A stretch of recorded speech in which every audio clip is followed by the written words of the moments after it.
The lamp, which is both detached and omniscient, narrates what the man sees. And the first image it reveals is of a woman. She's, by implication, she's a prostitute. She moves towards the man, but she hesitates. Her relationship with him is transactional, if there is a relationship, and somewhat unwilling. She's not keen. The simile comparing the door opening to a grin is a grotesquely sexual image, which is suggesting a garish, open mouth. And the lamp points out the details of the man's perception of the woman, and they're all negative. Her dress is torn and stained with sand, which suggests that the woman's been down at the seaside, outside the city, and is grubby enough not to have cleaned up afterwards. It transports her in a surreal fashion to an entirely different landscape outside this city in the middle of the night. And her eye twists like a crooked pin, which suggests that she's neither what she appears, but is also a sharp character who can cause pain. This is the first time in this poem that we meet the motif of twists, and it comes up again and again in the poem. And also eyes. It's also important that these are in this poem because over the whole of Eliot's oeuvre, we see him fixated on eyes and also on twists. So the metaphorical meaning of the eyes which can see or can't see, or are there or aren't there, or belong to God or belong to all sorts of different people. Eyes are watching throughout Eliot's poetry. And the idea of the twist, meaning the distortion, the corruption, the change in what should be the proper form.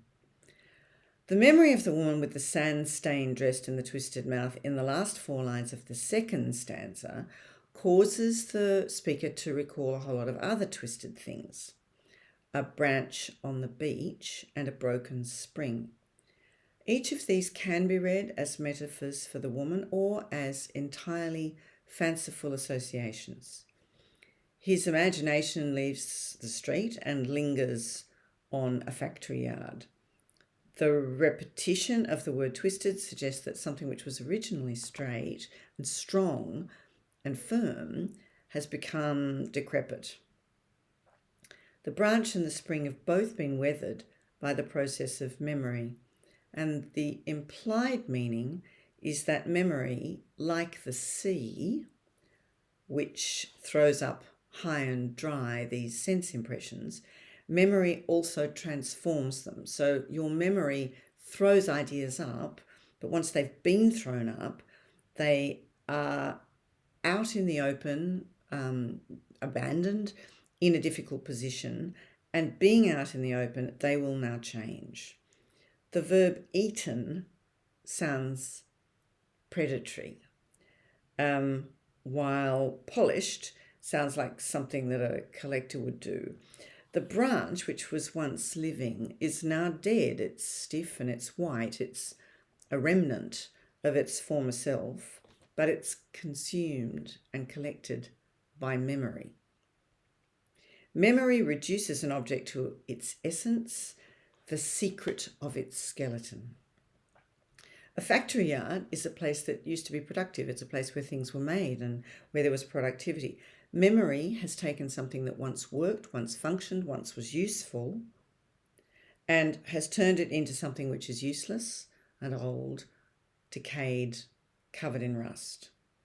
The brittleness of the spring, ready to snap, adds tension to the poem and implies the tension which is in the persona or in the civilization, because the mental state of the speaker has become unstable. With age, this thing that once was useful and productive and pliable no longer is. It's stuck and it's going rotten and it can't be used for what it should be used for.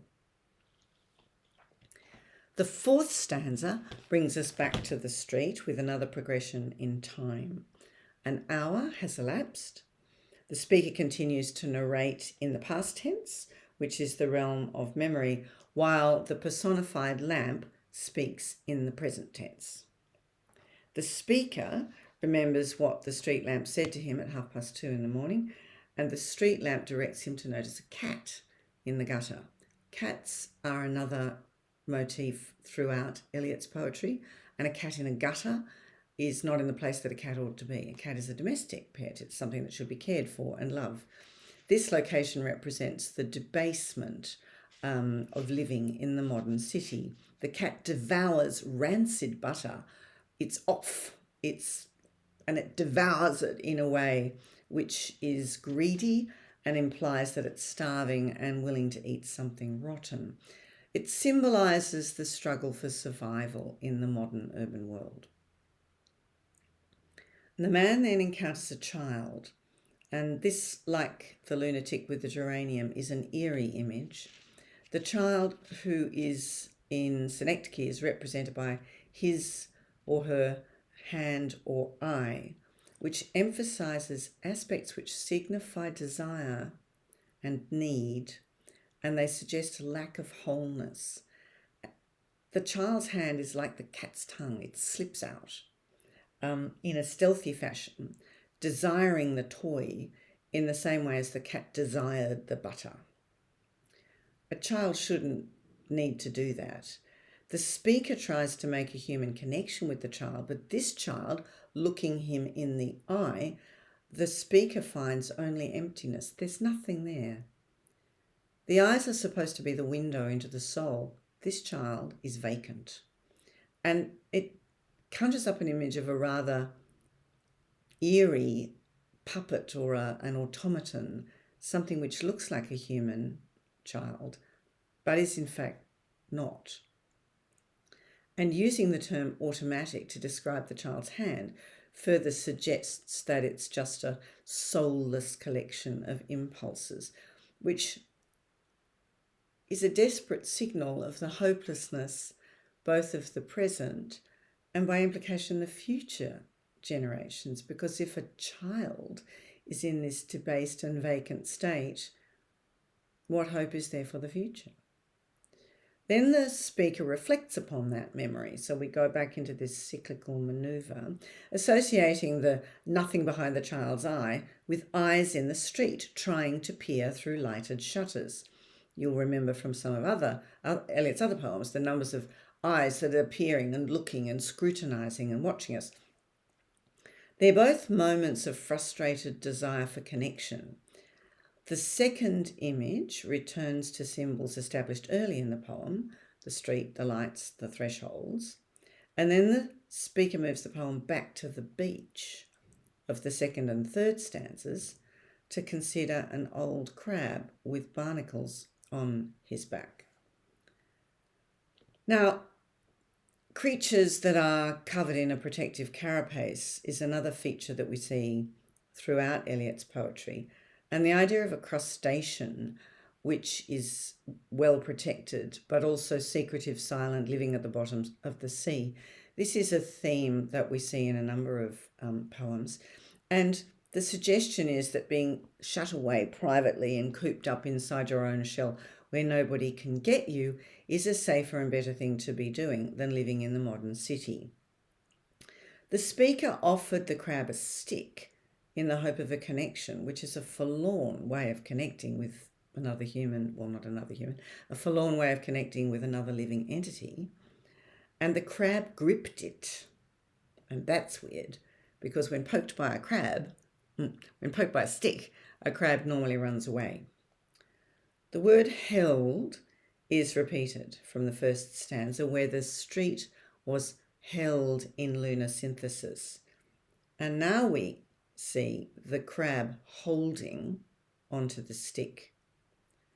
Is the grip of the crab just an automatic survival impulse? Or is it a genuine connection between two living beings? And if so, what comment does that make about the connection between these two living beings? It's almost a tragic moment, a poignant moment, in contrast to the lack of connection with the child, which is eerie and frightening.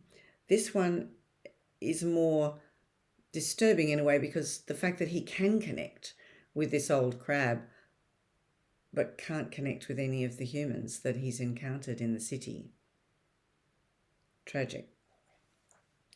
Once again, linear time has moved forward by an hour In an echo of the second stanza, the lamp sputtered and muttered. It's a return to the incantations of rhythm and rhyme. It also reminds us that the speaker is still walking down the street. Now, one light, the man-made personified street lamp, urges the speaker to regard another. This also brings the poem back to the motif in the first stanza. The context for this night of lunacy.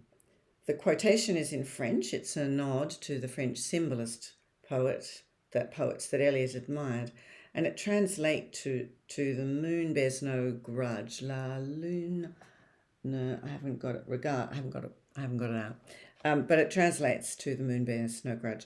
The moon is personified. Instead of being the romantic image of love and joy and delight that lovers like to walk in the light of, this moon is old, weak, a sick old woman who's lost her memory. And in losing her memory, she's lost her history, her identity, and her very meaning. She's just gone vague. She once was a romantic symbol of innocence and love, but now she's just kindly, but she's lost. And like a demented person, she smiles into corners and smooths the hair of the grass. Perhaps she's mistaken the grass for hair. Perhaps she thinks that the grass needs to be smoothed. Perhaps she's just reaching for something tactile and pleasant to touch.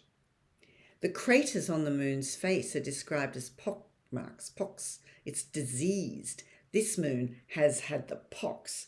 It's disgusting. It represents the connection between humans and the natural world and the way in which it has become diseased and has decayed. It says, her hands twist a paper rose that smells of dust and old cologne, which brings back this motif of twisting from stanzas 2 and 3. And the paper rose is another debasement or hollowing out of a romantic symbol. It's a fake rose. It's not a real rose. It's never been alive. It's a facsimile of a rose, and it's being twisted in the same way as the woman twists her dress. Other things have been, old ideas of love are being twisted in this scenario, but it smells old and dead. It's rank. It's foul. It sort of indicates perhaps a romance which has passed, something that the moon holds on to after she's lost her memory of it. Or perhaps it's more symbolic of the way when romance and love leave you. If you're somebody like the woman in the doorway, then there's just nothing left behind. The image of the moon reminds the speaker of the geraniums, which the madman shook in the first stanza, and then he remembers a sense of ordinary, nasty smells of the city. Food, sex, nicotine, alcohol, which are all also representative of the debasement of humanity. In the final stanza, the speaker arrives home, finally, at 4 a.m. The street lamp continues to speak to him up until he reaches his front door. And then he directs him to the next lamp, which is on the stair. It's a baby lamp. And finally tells him exactly how to conduct his evening, or it's midnight by now, 4 a.m. morning, how to conduct his routine. He has no will. There is a subtle, frustrated sexual connotation in the direction mount the stairs, and the statement that the bed is open. But in fact, this is a barren and empty room which has almost nothing in it. He's escaped from the sordid images which the lamps have illuminated for him on his walk, but he is a long way from the hope of lunar synthesis that we saw at the beginning of the poem. His nocturnal encounters have revealed that the moon has lost her memory. There is no connection to the transcendent to be found anymore, and that the city at night is just filled with grime and with vice. The only alternative to this disappointed search for meaning in the monotonous day-to-day routine of preparing for life is to go to sleep, which is the last twist of the knife. Ironically, it rhymes with life, but it means the opposite. And the half line at the end is a very powerful and punchy conclusion to the poem. It's a painful death. The phrase repeats the word twist once again to change the meaning of sleep from the common trope of rest and recovery into the idea that there's a malevolent murderer.